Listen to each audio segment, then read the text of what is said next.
Welcome everyone to the Best Damn Podcast. Here's your daily collective tarot reading for January 22nd, 2025. We start off first with the overall energy of the Four of Pentacles. Now, the Four of Pentacles represent person, places, or thing, and fours are all about like stability or our foundation.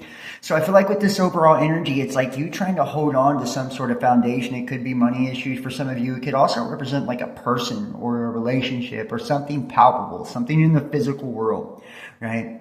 It also can represent like being more closed off. You see how the pentacles like kind of like blocking his heart, blocking his chest, right? With a need to like open up, or release something and allow something to kind of flow, energy kind of being stuck. And it's like because we're afraid to release, it's like we're trying to hold on to something, trying to cling to something. And we see in the challenge position, we have the Four of Swords in reverse. Now, the Four of Swords is all about like taking a step back. It can be like, not talking to somebody, blocking somebody, no contact with someone. But in reverse, it's like maybe somebody that you haven't been speaking to or haven't had contact with. It's like now there's like this renewed, there's this renewed conversation, maybe they have decided to reach out to you or you decide to reach out to them, and maybe that's why you've been in this position, like trying to, hold on to what you have or hold on to a situation because there's been this break or this hiatus. In the recent past, we have the Ace of Pentacles in reverse, and Ace of Pentacles is about our wishes. It's like dreams coming true, the things that we want. It's like something that you have really desired, this like new beginning and this new start. It's like kind of went in the other direction, And I feel like when it comes to love, it's like because you wanted this new start, this new beginning, so bad, like that's why you're in this energy of the Four of Pentacles really holding on, It's like, and when things kind of took this break or there was this lack of communication, it's kind of put you in this energy even more closed off or like digging your heels in even more. And on the bottom of the deck, we have the Three of Swords. So, this can represent infidelity, a third party scenario, like either you or someone else, engaging with others. It could be like friends, exes, others, interfering within the relationship, or it can also just represent heartbreak. It's like being heartbroken, disappointed, let down because of this situation not really working out the way that you wanted to because of this lack of communication, right? And really trying to hold on to this stability, hold on to this connection. In the immediate future, we have the Lovers. So I do see love coming into your future. And this is like true love, right? This is soulmate energy. So whether this is with this person that you have been dealing with and some of you have been dealing with where things have kind of not like worked out how you wanted them to, it's like, I do see there's this need to recognize, that there is a soulmate connection or recognize that there is true love here. And this is also, I believe, trying to let you know that the key to really securing love or securing a connection is by loving yourself. The Lover's card is also about, our higher self. It's like really tapping into our spirituality, really finding our higher self and coming into alignment with ourselves.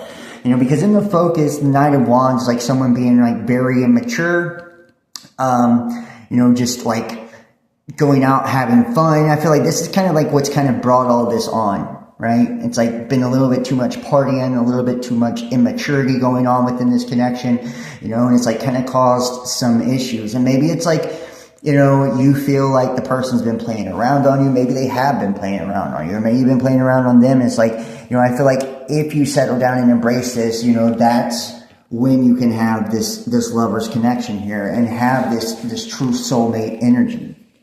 Now, what you don't see coming, we have the Devil in reverse. So this is about our subconscious. Now, the Devil is about toxic connections. It's about codependency, addiction, and in reverse, it's like releasing those, It's like finally releasing that toxicity, that codependency. And it's like finally letting go of the things that no longer serve you. And this is what's going to allow communication to open up, And I feel like instead of focusing on the fun, the good times, you're here for a good time, not a long time, the partying, sex, all of these different things that, and it can be a multitude of things, but this immature energy, releasing these things is what's going to allow love to manifest.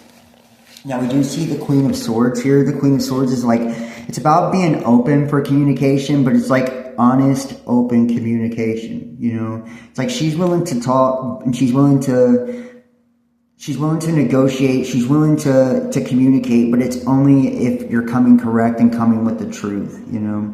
It's like when we see the Six of Swords here, you know, in reverse, it's like, this is about moving on to calmer waters. I feel like, you know, it's necessary to really talk about, you know, what needs to be moved on from. Because it's like somebody, you know, has been bringing back, you know, toxic behaviors, or bringing back things from the past, or bringing back, you know, people from the past, or something like that, you know, and there's been this lack of communication. It's not allowing you to move forward, not allowing you to move to more of a peaceful place. And you see in your hopes and fears here, you know, you have the Queen of Wands in reverse, you know, so this is like somebody being a social butterfly. It could also be like knowing your own value, knowing your own worth. So it's like either somebody like, you know, really putting their friends or their social life ahead of the relationship, you know, and it's like there's this fear that will continue. Or it's like you not really knowing your own value, not really seeing your own worth, and not seeing, you know, that, you know, if you put yourself out there, you know, that you really could, you really could attract the type of love that you desire, and that, you know, you have more people that admire you and more people that see your beauty than what you even imagine. The outcome, we have the Ten of Swords. Ten of Swords is like betrayal over and over and over. It's being stabbed in the back. It's an ending.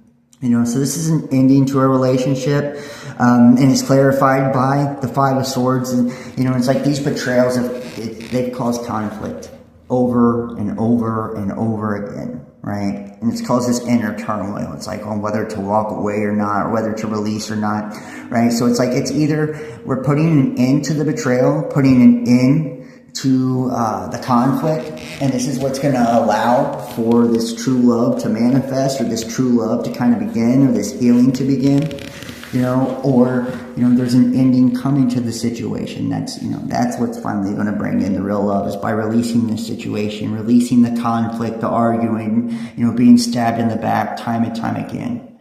You know, ultimately, if we look at the reading, it really boils down to knowing your own worth, knowing your own value. You know, when people truly value you, you know, they will treat you like it. You know, they truly will. The toxic behavior isn't more important than a relationship. Having a good time isn't more important than a relationship. You know, honesty is of the utmost importance to the relationship. And it's like, you know, their social life, you know, repeating the same patterns, repeating the same behaviors over and over and over, creating conflicts at the expense of you and the relationship, you know, it kind of just reflects somebody that's immature, somebody that's kind of like self-centered and doesn't really care, you know, somebody that doesn't really care. So it's like, you know, when it's creating this heartbreak, it's creating the opposite effect of what like you're wanting to have. And it's like, I feel like a lot of you guys are holding on to this and not really seeing your own value and your own worth. And it's like, because you've been codependent, but you know, and it's like, I feel like addictions could be causing this behavior. So it's like either someone needing to like really release these addictions, and in doing so, you know, step away from the past, step away from these behaviors that have been causing the conflict, and move forward. And that's going to allow for these endings and these betrayal and this conflict to end, and allow for true love to manifest, or releasing the person if they won't change. So I'm going to go ahead and leave this to you to decide which one it is for you. And if this resonates, please like, share, comment, subscribe. If you'd like to book a personal tarot reading, text 513-393-2396 or email therealbestdampodcast@gmail.com. Donate, PayPal, Cash App, Facebook Messenger Pay. Follow me, Instagram, Facebook, Best Damn Podcast, Twitter, The Real Best Damn. I'll see you guys next time. Peace.